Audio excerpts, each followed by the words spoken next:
Hello, welcome back to the channel. Today I'm going to talk about something that is one of, I wouldn't say it's the most, but I'd say it's certainly one of the most asked things for me. Number one is probably in my inbox, hey bro, think about using this steroid, basically any steroid question, whatever, that's number one. And I always find it kind of strange where it's someone that I don't even know, they've never spoke to me at all, and then they'll just randomly come and expect me just to be like an information bank for them. I don't know, that's that. But the other one is peptides. And specifically what I'm going to be talking about is BPC 157 and TB 500. Now, the reason why two of them is that they are typically stacked together and they both work synergistically with one another to help you heal, basically. Specifically for tendons, ligaments, connective tissue, rather than muscle damage. And basically people ask, are they good? Does it work? And the truth of the matter is that I don't know if I have much of a strong opinion on it right now. Because I have used in the past, I used it, I remember even like when I used to powerlift, I did a power meet in 2018. So I've been using this since 2017, maybe even 2016, I don't know. It was really new back then. So, I've used it a few times in the meanwhile, but I haven't noticed anything significant where I thought to myself, yeah, that's something that I have to keep on using. People call it the Wolverine stack, and it's just like, it's a bit dramatic, Every time I've ever used it, I'll be honest with you, the thing that makes you heal best is not doing the things that make it hurt anymore, right? So I've got a bad shoulder. Every time I shoulder press, it hurts. Well, don't shoulder press. Leave it out for 2, 3, 4, however long it takes. Or shoulder press, but at a very light weight, just so get some blood flow in there, but don't aggravate it further. So the way to heal yourself is that.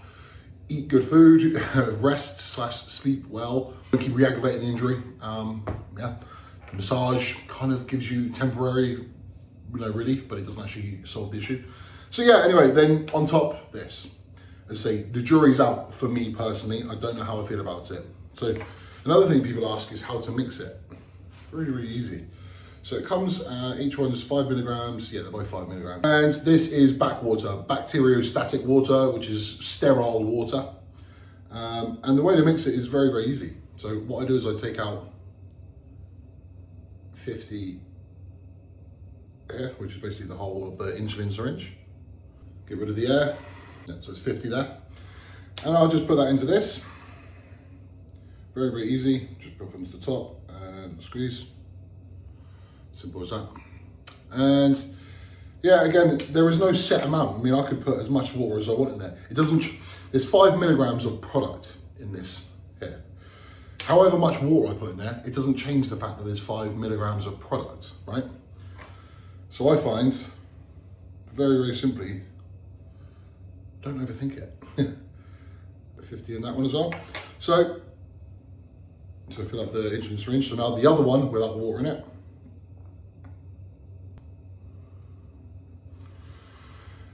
Okay, that is it. So there is an insulin syringe full in both of them now. So it's the same amount of water in both. Very, very easy. I'll grab a fresh one because that one's obviously been used now. Now I wait for them to basically constitute so it's completely liquefied and there's none of the powder left. And then I mix them together. Okay, so I've got it. And then a little bit of air in there, get rid of. Good to go.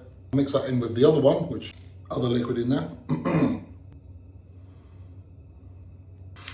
So that's done and dusted. So now both of them are mixed into this one here. Now what I'll do is I'll pull out 10 on the insulin needle. So bearing in mind I pulled out 50 before. What I'll do is I'll pull out 10, inject, 10, inject. And I'll probably do that twice a day. I'll do morning and evening. So it's going to last me 10 administrations basically, isn't it? So that'll be 5 days worth. So I bought like 3 of these. So I'll be able to have 15 days worth. And I'll be able to let you know if it works. And what all of this stems from is I had an arm wrestling competition on the 1st of November. We are now the 4th of January and I'm still struggling a little bit. Like there's no pain like day to day, just like walking around or whatever. But like when I go to do a bicep curl with a supinated wrist, the eccentric hurts, like coming down. So there's still a little bit of an issue around my sort of like elbow joint in here. It's definitely not muscular, it's definitely like connective tissue. And it doesn't seem to be getting any better, which is weird. Normally, like, it does get better. Like, you just give it time and it gets better. But it's not really getting better. It's one of the first times in my whole life that this has happened before. That it doesn't seem to be doing what I want it to. So that's why I've recruited help, see if it works. So I'll be able to tell you very soon if it works. Oh, and one more thing actually, where to inject. Now people say you don't need to go local, but I will. So I'll be literally injecting it into where I've got the issue. It's systemic, so realistically speaking, you can put it anywhere. And where they're just insulin needles, it will just be really easy to do, intramuscular, sort of like subcutaneous intramuscular, whatever. But yeah, I'm going to go specifically into the area where it hurts. I'm going to show you now. Okay, so that's that. Let's say, it's debated whether I even need to do this, but I think my mind wants to do it. Could I just put it in my stomach, or could I put it in my shoulder, or I'm pretty sure I could, yeah. But so I'm going to pull out 10 now. I'll show you. Very, very slow. Okay, so there is 10. I don't even know if the camera picked that up or not, but there's 10 in there. Get rid of all the air bubbles. There's just a little bit in there. Now we're good to go. So I'm going to go into this fleshy bit here, the brachioradialis. In, push, done. No pain, no nothing, no bleeding, no, it's completely easy. Very, very, very simple to do in fact. And that's it. Well, good afternoon. So it's now, Thursday. It's Thursday the 8th of January now. It's still too early to know whether the peptides are working or not. I actually did an arm session yesterday and it was okay. I did arm wrestling practice today. And again, I'm not in any extra pain. But that being said, I didn't go as heavy as I normally would on the arm wrestling training. So I don't know, too soon. But anyway, today is an interesting day because I'm actually going to get a DEXA scan. Now, I don't know if those of you watching know what that is. So a DEXA scan will basically give me a lot of details about my total body mass, and how that mass is distributed into body fat, skeletal muscle, whatever. Anyway, it gives you a lot of details about your body. Never had one done before. My friend Kelvin Hind, who's a classic IFBB pro, down in his gym, he's got a guy there doing it. And the opportunity arose for me to also have one. So yeah, my first time ever doing it. And obviously I'm like midway through off season. I'm certainly not in my best condition. So seeing the body fat level is going to be a bit like, but it'll be interesting nonetheless. This is as fat as I ever get really in the off season, like where I am right now. So I guess this will be the worst it'll ever be, but it'll be interesting nonetheless. So that's where I'm going now. It's in Urmston, which is just around on the outskirts of Manchester, about 25 minutes from my house. So I've just arrived. It's actually in this, which is outside of the gym, which is called Meritor, the M41 gym. So let's have a little look. Thank you. Ooh. Okay, so inside the trailer for Telomics, and I'm with Adam. Nice to meet you, Ryan. So I guess actually I don't fully know. I sort of done an intro before I got here. What's involved with a DEXA scan? What actually is it, and what's it going to show me at the end? So a DEXA scan is a super low dose X-ray. And from that, what we get is a measure of your muscle mass, your bone density, and your fat. And from that, we can calculate body fat percentage, we can calculate visceral fat, bone density, and total muscle mass. So I was just saying as well, I was like, oh God, it's come just as I'm in off season. Yeah. And I'm carrying a little bit of extra weight at the moment, which is on purpose, but still I'm carrying a bit of extra weight. How will that affect the result? Does it matter where you do it or what time you do it? So if someone who's competing and getting on stage, it's probably worth doing it at different points during the year, peak off season, peak on season, just so you can get a feel for how your body's reacting to what you're doing, your diet and your training. Yeah. For someone who isn't training, depends what they're doing. If they're focused on a recomp, then we would say, every 3 to 4 months is a good time frame to get a scan and to understand what's happening in your body. But yeah. We were just saying off camera as well, different body fat percentages. Like so very often people get caught up thinking they have to be a certain body fat percentage to be a certain level of like how that looks. Yeah. But different levels of body fat affects different. Like the way someone looks at 10% on someone else is very, very different. Do you come across quite? Yeah, it's amazing how different everyone is. So obviously genetics is the main factor of where we will store body fat. Yeah. So I see a lot of people who store fat in their lower half of their body, so they can have a higher body fat percentage, but potentially still have abs and still look quite vascular because they're storing it in a different place to someone else who, for example, might store it around their trunk. And when you hold your fat there, you're less likely to see abs. So it can look very different on different people. So do you isolate every single part of the body? For example, it will sort of be like this leg, this glute, this part of my back, this part. Is it everything?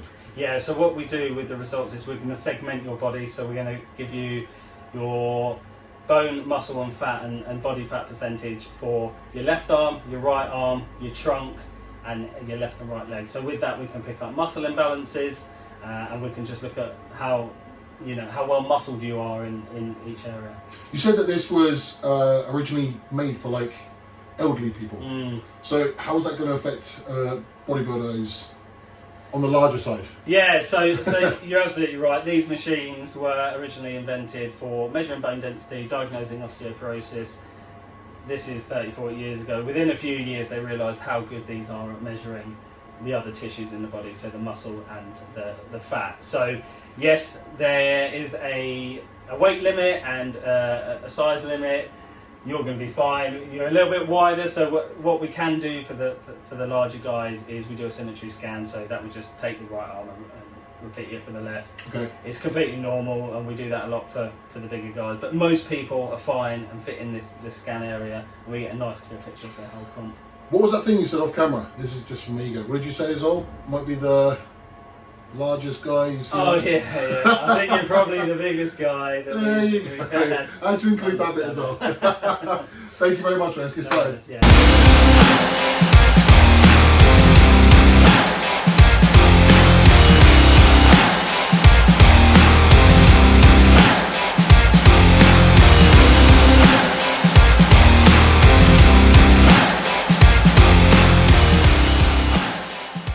So my results are back from Telomics.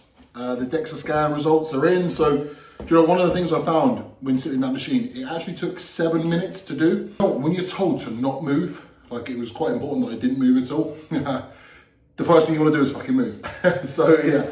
Anyway, yeah, I got my results back, and I'm literally looking at it in real time, so I actually don't know what it is at the moment. So let's find out where I'm at. Okay, so the first initial bit of the email, I have a Z score, so I've got 3.4, significantly above average bone density, okay? Sufficient in calcium and vitamin D. The next one is visceral fat, so measured at 120 centimeters, which is above the ideal range. I guess that's off season, but that definitely doesn't fill me with a lot of hope. That's not great.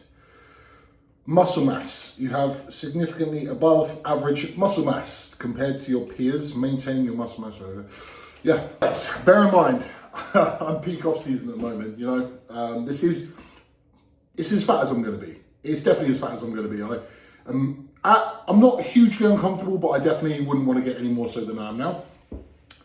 So what I can see straight away off the bat is I'm 13.6% body fat. 13.6. I think I was actually expecting, I would have thought I was over 15. But again, that would have been a guess. But I guess there are certain parts of my lean. For example, the other day I put a story up on my Instagram and my triceps were striating. I've got striations in my traps, in my chest when I train my chest. So, you know, I think what a lot of us tend to do is we base how lean we are on our stomachs. So yeah, there's that. Lean mass is 112 kilos. Bone, visceral fat. So visceral fat is only slightly above. So you've got markers. You've got green, yellow, and red. Green is good. Yellow is slightly above. Red is bad. I'm very much in the yellow. My bone density is in the green. My lean mass is, yeah, so not bad. quickly going over. So